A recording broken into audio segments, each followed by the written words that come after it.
RPSC first grade 2022 का जो paper है मैथ्स का, यहाँ से उसका क्वेश्चन देख रहे हैं। क्वेश्चन नंबर 7 कहता है यदि हमें यहाँ से एक्सप्रेशन दिया गया है ये, साथ ही mod of x less than 1 है, तब हमें इस एक्सप्रेशन की वैल्यू बतानी है क्या होगी।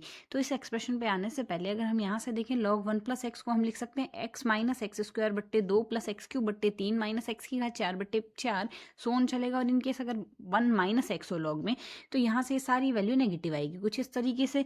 तो अब अगर हम यहाँ से इसमें इक्वेशन फर्स्ट, अगर पहली इसको इक्वेशन फर्स्ट माने, इसको इक्वेशन सेकंड माने, फर्स्ट माइनस इक्वेशन सेकंड करेंगे जैसे ही, तो यहाँ से हमारे पास ये जो इवन पावर्स है वो तो कट जाएगी, हमारे पास सिर्फ ऑड पावर रहेगी और वो भी जुड़ जाएगी। तो जुड़ने के साथ 2 आएगा, 2 को हमने इसमें क्रॉस मल्टीप्लाई कर दिया, हमारे पास एक्सप्रेशन बन जाएगा इसके लिए ये। तो अब जो इक्वेशन हमें गिवन है क्वेश्चन के अंदर x square y minus 2x plus y है, तो इनमें से अगर हम यहाँ से देखें, इन दो टर्म में से y कॉमन ले ले, 2x का हम पक्षांतरण कर ले, क्रॉस मल्टीप्लाई करेंगे, वैल्यू आएगी ये।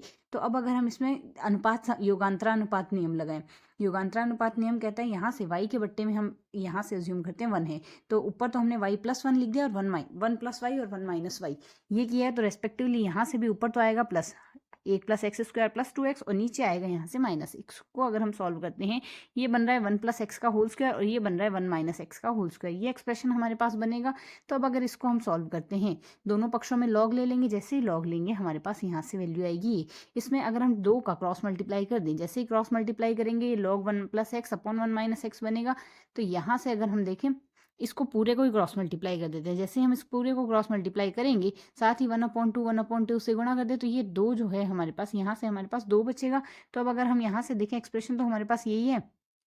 इसको अब जैसे दिखा है हमने, अगर इन केस हम यहाँ से देखे चलें, जैसा कि हमारे पास यहाँ से ये वैल्यू है log 1 प्लस एक्स, इन दोनों को अगर हम कंपेयर करें, एक वैल्यू तो है हमारे पास यहाँ से, ये एक वैल्यू तो आई थी ये, और साथ ही एक वैल्यू इनकी अगर दोनों की तुलना करें तो ये y में बनेगी। अब जैसे ही y में बनती है, y का एक्सप्रेशन तो हमें चाहिए y प्लस, तो यहाँ से ये वैल्यू सिमिलर आ रही है, तो वैल्यू आएगी हमारे पास 2। तो यहाँ से इस क्वेश्चन का आंसर बनेगा हमारे पास 2।